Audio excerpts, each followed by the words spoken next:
Right, what is going on, everybody? Welcome back to another day of SaberSim's DFS office hours. It is Friday, October 6th of 2023, last show of the week. For those of you who tune in regularly, just reminding you all, we do this show Monday through Friday, 2 p.m. Eastern. So if you guys have questions ahead of the weekend, today is the day to get those questions answered. But for those of you who are new here, welcome. My name is Andrew, one of the coaches over here at SaberSim's, a show where we go over how to use the SaberSim app, answer any and all DFS-related questions. Get your questions in one of three ways here. First off, send us an email, support@sabersim.com. Second way, post it live in the YouTube chat. Third way, post it in the office hours channel in our Discord server. We get to all the questions before the end of the show, as always. But if you're not in our Discord and want to get access to that channel, there is a link in the description of this video. Get access to our similar channels, individual sport channels, release notes channel, see when bug fixes go live, see when new features are added to the app. Can't say enough good things about the Discord. But looking ahead to the weekend here, no DFS today, but we have a huge just platter of DFS sports and contests for you over the weekend. If you guys are not signed up with SaberSim, we do have a 5-day free trial, which you can find in the description. And probably today is the day that I would recommend signing up, because looking ahead, we have a 2-game college football slate today, but we have the 12-game college football main slate on Saturday. We have a 4-game MLB playoff slate on Saturday. We have a 12-fight MMA card on Saturday. We have a Week 5 NFL main slate, as always. We have a cup race on Sunday for NASCAR, and we also have Formula One on Sunday as well. So many sports coming at you. I might have even missed esports here, but if you are not signed up with SaberSim, I would say check us out. Check out our free trial. We support all of those sports that I just listed, so no better time to join up and see what we are about. But before we get started, just want to remind you guys, as always, before Sunday, if you guys are not signed up for our weekly max challenge, get signed up. The link to this page is in the description of this video. Just click this green enter the challenge button. It will take you to our sign up form. But free promotion giveaway we do during the NFL season. Get access to weekly prizes, season-long prizes. All you have to do is use the SaberSim logo as your avatar, fill out our short form, and max enter one of the DraftKings mini max contests for the Sunday main slate. We've already had one person win a championship belt, and we are looking forward to giving out more this NFL season. But with that being said, going to get SaberSim pulled up here, and we are going to jump right in. Our first question came in from Jim, and question says, hey, I have been doing pretty well in baseball lately. Any additional advice for playoff baseball for Fandom and Owner's Box would be greatly appreciated. We looking at anything for different playoff baseball. Thanks. Okay, great question. So we did cover this a little bit, I believe, in yesterday's show or the day before here. So really, and also, guys, I'm gonna be coming out with an MLB Showdown video that should be out soon. Kind of talking showdown strategy. Getting into the playoffs, going to get to a lot of showdown slates, and the prize pools are generally going to be bigger than what you saw in the regular season. So that should be coming out. Just a heads up for you guys. But something I covered in that video that I'll reiterate here since it's not out yet is really just looking at if you can predict.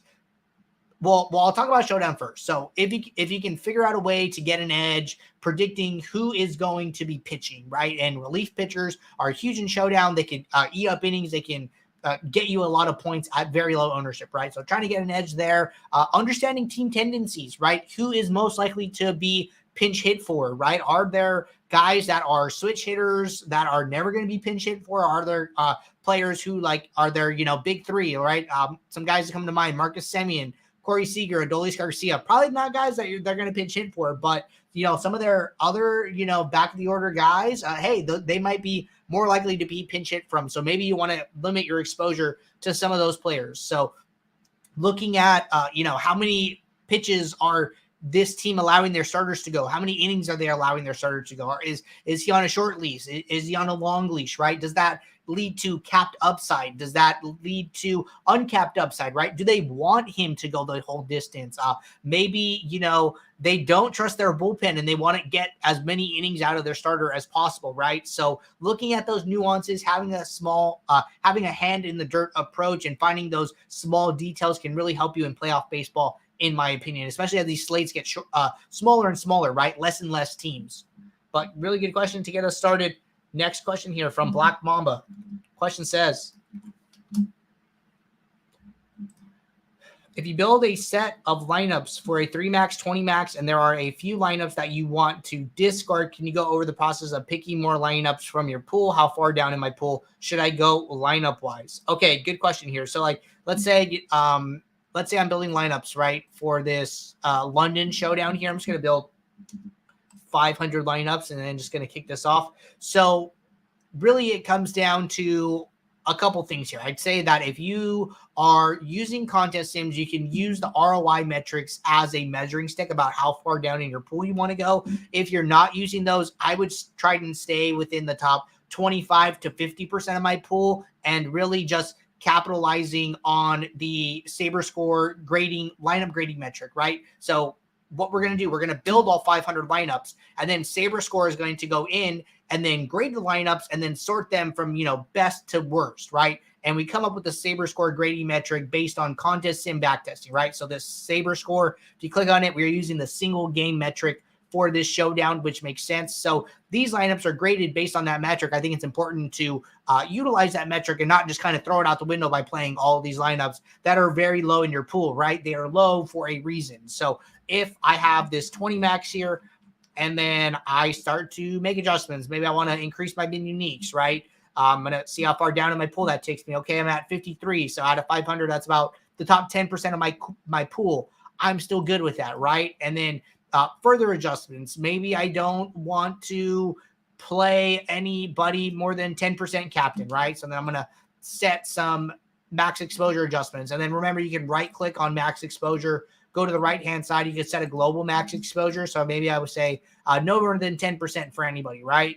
And then I'm going to see, how far down in my pool am I going now? So 65. So I'd be fine with that, right? I would say for this 500 lineup pool, staying in the top 250 lineups, half of the pool is probably fine. But understand the what your changes are doing to your lineup pool, right? If you go through here and you have lineup 250, lineup 249, lineup 248, lineup 247, chances are your changes that you're making are making the builder go that far. You have to make a conscious decision whether you are okay with that or whether you want to walk back some of those changes, get some higher graded lineups. But that is a build to build, process by process, case by case kind of thing that you need to handle and just pay attention to those details.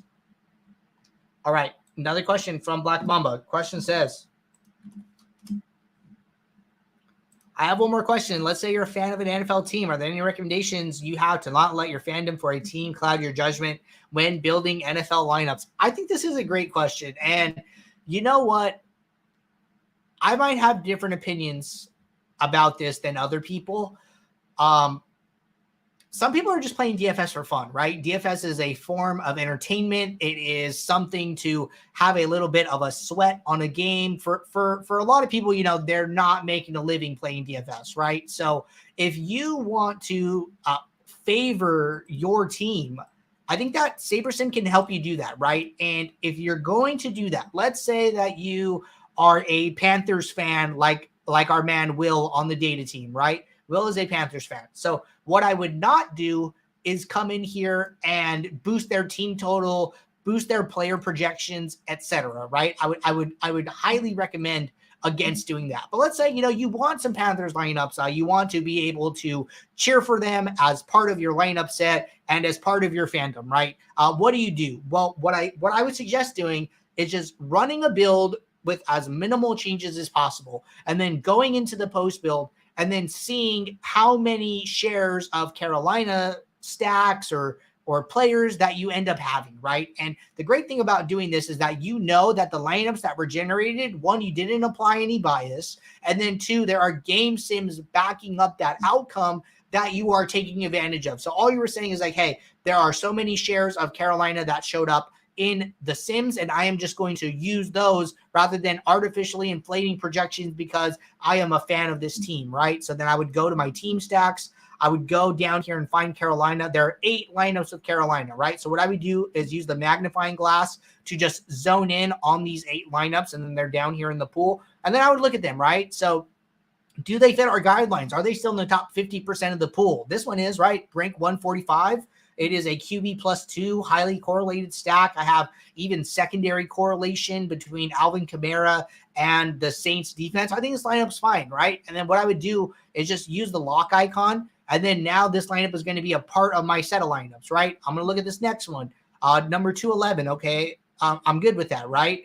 329, maybe a little too far in my pool. But hey, at least now in my 20 lineups, I have 10% Carolina stacks. That gives me a little bit something to root for in my fandom. And then that also, you know, I'm not being super biased here. These lineups were generated from the Sims naturally here, and then I'm okay playing it. So that's the approach I would take is use the Sims for the bias that you have that SaberSim gives you that fit kind of some of your parameters that you're trying to build with. But I don't think it's wrong at all to go in here and go and search out those stacks and then basically judge them and then figure out if you do want to play them, right? I mean, there were 8 Carolina stacks total, and we only took 2. So I think that's a fine, you know, middle of the road kind of agreement there.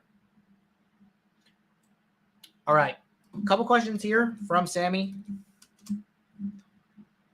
Question says, for NFL, while looking at stacks, is there a way to see which plays you have while checking the stack exposures as well as team? Example, can I see if Miami have any QB +1 with a run back or any other primary stack numbers to address their exposure as a whole? Thanks. Is there a way? Okay, so it goes into a second question, but let's talk about this one. So what I would do is, if you guys didn't know, when you filter for a team or a stack exposure, the other exposures adjust for that. So the way I would describe this, right? If I look at my 500 lineups in my pool, I have 37 lineups with Miami, right? So then when I click this, actually it's probably easier to just, no, I'm going to leave it at 20 actually. So when I filter for Miami, so then now it's going to zone in on those 37 lineups, right? I could see my pool number down here. In my pool, it says 37, right? Just removing the question really quick so you guys can see that. And then when I go to my stacks, well, hey, now these are going to be, they should be updated, right? And actually, dang, I don't know if these are updated. Okay, so I don't think these are updating. They normally should, though. So I'm going to make a note here that these lineups are not updating because I think that's a bug. So exposures not updating when filter on. So normally what I would expect is like, hey, we zoned in on Miami, and then the exposures adjust for these 37 Miami lineups. So like the fact that it's still showing some of these guys in, okay, so it's doing it for the 2 lineups, but I don't think it's doing it for all of them. So then let's just try this. Let's change the pool number to the same as the my lineup. So then now my lineups in my pool are the same here, right? And then when I go to Miami, no, that seems weird as well. Did I type it wrong? No. So I don't know exactly what's going on here. So I will look into it and find out, but it seems a little strange overall here. So what I would expect is that you filter for Miami, you can come over here and then you can say, hey, from the 37, you know, there are so many XYZ. Actually, okay, so this is working here. So this lineup exposure, if you add these up, 24, 28, 31, 33, 34. Nah, the math's not working out perfectly. Okay, I don't want to waste any more time on this one, so I will figure out what's going on and report back to you guys. Second question here was, is there a way to make product ownership a metric? I've watched the review week 4 video, and Max kept saying product ownership where he's seen it from. So yes, so we represent product ownership as geometric mean. If you are on the pro or ultimate plan, you should have access to build custom metrics here. It's basically just a custom metric. So then you come into your lineup sorting metrics, you go to add metric here. And then when you click this, you get this pop-up, and then you basically just write one that says my own from this drop-down product geo mean, and you do the value, and the value is going to calculate it for the given lineup. And then you can just name it whatever you want. So I have one here that says geo mean. So then the great thing about writing a custom metric is then you can filter for it. So if you go to filters, you're going to see that as an option in your drop down here to be able to filter from once that custom metric is built. So that is how you do that. All right. those are all the questions in the office hours channel. Jumping over to the Discord, question from M Jackson says, is smart strategy to match exposures to ownership and then adjust exposures from there? I've never tinkered with the match exposure to ownership option, but considering it. So I would say that the match exposure to ownership option is good for creating a custom field. Say you have ownership projections that are different than what SaberSim has, and you prefer your ownership projections, right? For whatever reason. The match exposure to ownership option is basically like, hey, you upload your custom ownership, right? And then you're going to see all of these, green and red boxes showcasing that your ownership is different, right? And then once you do that, just uploading ownership has no effect on the field lineups. You need to create new field lineups. So the way you do that is use the match exposure to ownership option here, setting a range above and below the ownership as a threshold here. And then from there, you're going to get these minimax exposure thresholds. And then from there, you can build a new set of lineups. And then this will be your new custom field, right? So one thing that I would always recommend doing with this that I do if I'm building a custom field is scrolling down to these guys that have very low ownership here, because 15% might work for somebody who's 30% owned, but it doesn't work as well for somebody who's expected to be around 1% owned or 0% owned. So like these guys that are all 0 to 1%, like in the 0 to 1% ownership range, they could easily come in 0% owned. So I like to go through all these guys that are 0% owned and set their minimum exposure to 0, and then set their maximum exposure to something like 2%. Because at 0.4, you're basically forcing the builder to play these guys, and it's not for certain that they're going to end up in lineups. So I like setting their minimum exposure to 0. Even for the guys that are 1% owned, setting them to like 1% to 4%. That just helps the builder to easily match your exposures a little bit better. For those smaller ranges, it can get really, really weird. So there's just some notes there. But the only time I'm using match exposure to ownership is when I'm trying to do this. I can see a case for that if you're like, hey, I want to play very close to the field. I just think that, you're not going to get a ton of leverage here. Maybe in a sport like golf, you could experiment with that. And then maybe even putting these ranges a little bit higher, maybe like 25% above or below ownership here for something like golf might work. But for NFL main slate, not something I totally recommend here. Yinkst said, you guys have a great product. I wish I had the time available to continue my subscription. I'll figure out a way and be back. Well, hey, man, we look forward to having you back.